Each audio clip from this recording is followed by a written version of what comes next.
When his lover, Francis Barrison, is removed from St. Estes' home for unwanted children and brought to the Ravencroft Institute in 1996, a young Cletus Kasady looks on helplessly.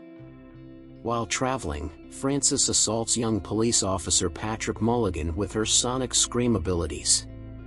Because of her scream, Mulligan injures his ear and shoots Frances in the eye. Mulligan, who thinks he killed her, is unaware that Frances is still brought to Ravencroft, where her powers are limited.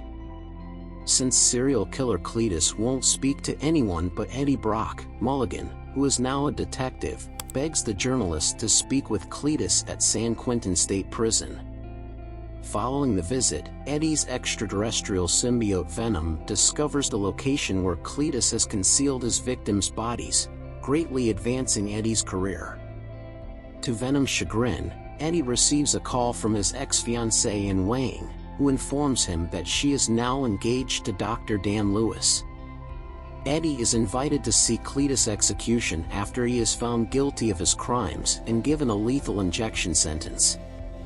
Venom attacks Cletus after Cletus insults Eddie during their conversation. Cletus consumes a tiny portion of the symbiote after biting Eddie's hand.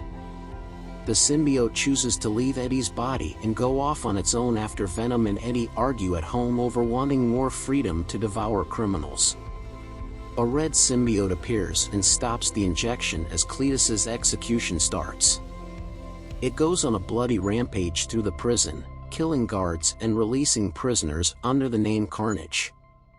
In return for Cletus's assistance in getting rid of Eddie and Venom, Carnage consents to assist Cletus in releasing Francis from Ravencroft.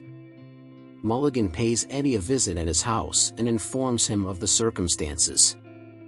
After Cletus frees Francis at Ravencroft, they go to the St. Estes Children's Home and set it on fire. Mulligan suspects Eddie and takes him into custody.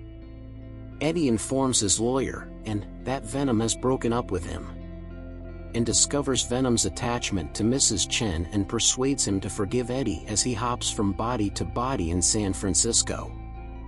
After first connecting with N to enter the police station, Venom reunites with Eddie, and they manage to evade arrest. After Francis captures and Cletus kidnaps Mulligan, they are taken to Grace Cathedral, where Cletus and Francis want to tie the knot. While Francis appears to kill Mulligan by hanging him with a chain, Eddie and Venom show there to battle Carnage. Despite being overpowered by Carnage, Venom forces Francis to use her abilities to keep Carnage and Cletus apart. Carnage is consumed by Venom, which kills Cletus, and Francis is crushed by the crumbling cathedral. It is shown that Mulligan is alive and that a bit of Carnage has infected him, causing his eyes to glow blue. Now that they are on the run, Eddie and Venom decide to take a vacation while they consider their options. A dazzling light abruptly takes them from their hotel room to another room in a mid-credits sequence where Venom is telling Eddie about the symbiote's awareness of other universes. There, they see J. Jonah Jameson discussing Spider-Man's on-screen persona as Peter Parker, A.